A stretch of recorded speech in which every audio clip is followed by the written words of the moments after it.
I've heard a lot of buzz lately about whether or not salt is needed in the carnivore diet.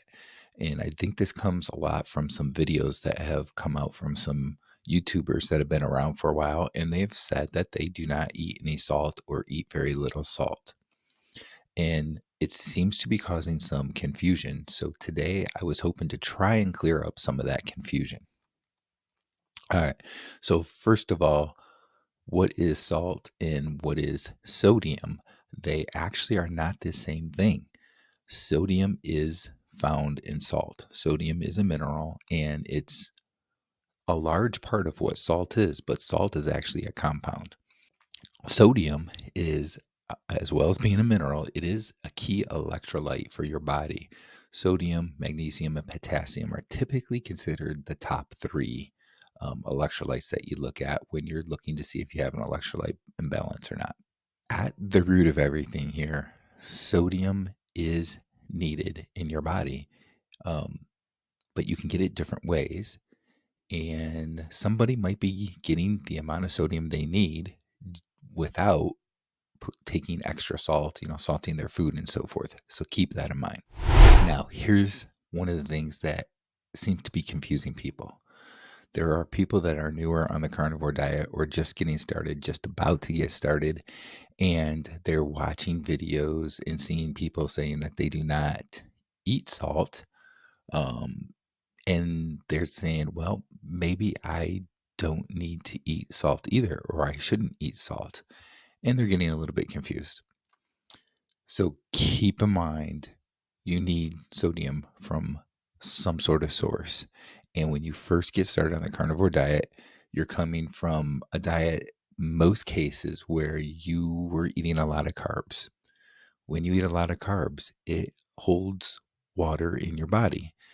And when you switch to a carnivore diet or a low carb diet like the keto diet, your body starts to flush out a lot of that excess water. When you're getting rid of that water, you're losing your electrolytes, your sodium, magnesium, and potassium.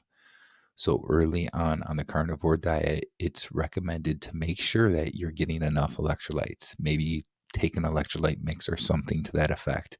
Salt your food to taste, that kind of thing. Don't overdo the salt. I've always said myself, just salt, to taste. If it tastes too salty, then you put too much salt on it.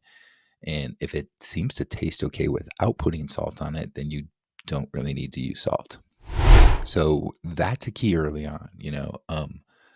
Sodium is definitely something that you need, but just like any mineral, just like any electrolyte, you really don't need to overdo it. So once you have been on the carnivore diet for a while, you're not, you know, you, you don't seem to be losing your fluids as often, right? You go through those first couple weeks or so, maybe sometimes it's up to a month where you have loose stools or you could have loose stools.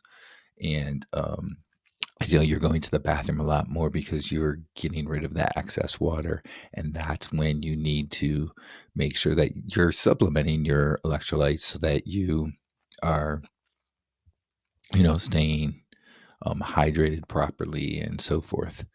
After that time period, you probably don't need as much electrolytes unless you're doing a lot of working out and you're sweating a lot. Or let's say you're on a medication that is a diuretic and it's having you go to the bathroom a lot because when you pee, you will pee out those electrolytes. Now, one thing I've heard recently I've heard it mentioned that salt, when you eat too much of it, can cause high blood pressure. And that's sort of true and not true. And let me explain that a little bit. There is a small percentage of people that do seem to have their blood pressure increased by eating salt. Um, that's a small percentage of people. Most people out there, their blood pressure does not get raised by eating salt. And you can believe me on this, or you can go check out Dr. Ken Berry's videos. He talks about this in a few different videos. So, what does cause high blood pressure is eating carbs and your body retaining that water, holding it in your kidneys. And this is why often a doctor will put you on a blood pressure medication that includes a diuretic to get you to go to the bathroom so that you actually pee out the excess water, right? That's for most people what causes high blood pressure. It's not salt. But at the same time, that doesn't mean that you should just go out and put tons of salt on your food. If it tastes really salty to you, then you probably are putting too much salt on your food. And the other thing you need to keep in mind here is that over time on the carnivore diet, things are going to change for you. Like, first of all, when you first go to the carnivore diet, you probably have a good amount of weight to lose and so forth, and you're eating a high fat diet. Um, and you're putting salt probably on your food, or you're taking an electrolyte mix or something to make sure that your electrolytes are in check. So you've got sodium, magnesium, and potassium, and that you're not deficient in those things, right? And then over time, you don't need it to get those electrolytes as much because you're not flushing them out. So you decrease the amount of those items that you're getting, the sodium, magnesium, potassium. Um, you get to the point that you have lost most of the body fat that you need to, and you decrease a little bit your fat intake. You're still a high fat diet, but you decrease the fat intake a little bit, and you go into more of a little bit more protein in your diet. And that's something that happens for most people over time on the carnivore diet. The magnesium, potassium, and sodium thing happens quicker usually than, people changing how they actually eat their fat protein ratio.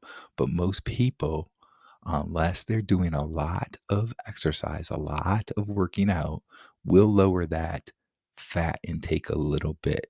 So the key point here is that over time, you will probably go with less sodium in your diet than what you were at the beginning on the carnivore diet. I think it's also worth mentioning that sodium is found in other things than salt. For instance, red meat has sodium in it, eggs has sodium in it, seafood has sodium in it.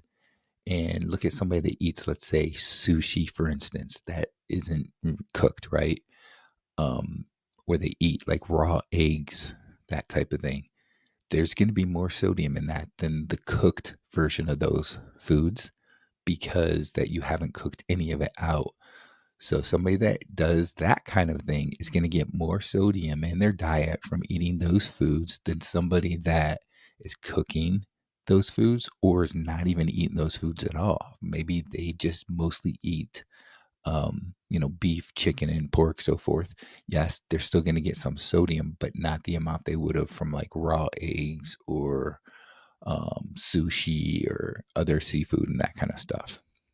So, to kind of summarize here, sodium is a key mineral that we do need in our bodies.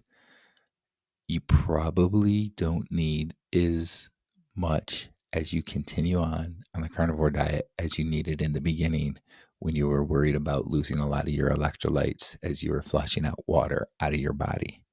The best way to know if you need more sodium in your diet is to let your body tell you. If you salt your food and it tastes too salty, then stop salting the food or go with less salt than what you were putting on it before. If it still tastes really good to you and you're kind of craving that salt a bit, then you probably still need more sodium in your diet. So that's the best way to know where you're at in your journey with the sodium. So let me know in the comments how you've been handling salt in your diet, sodium. Do you salt your food? Do you not salt your food? Do you take electrolytes that have sodium in them? And that's another key thing. Make sure if you do need sodium, if you're not salting your food and you think that you need a little bit of sodium and you're taking electrolytes, make sure that there is sodium in those electrolytes. Sometimes there's a very small amount of sodium. So make sure it does have the sodium that you need in that electrolyte mix.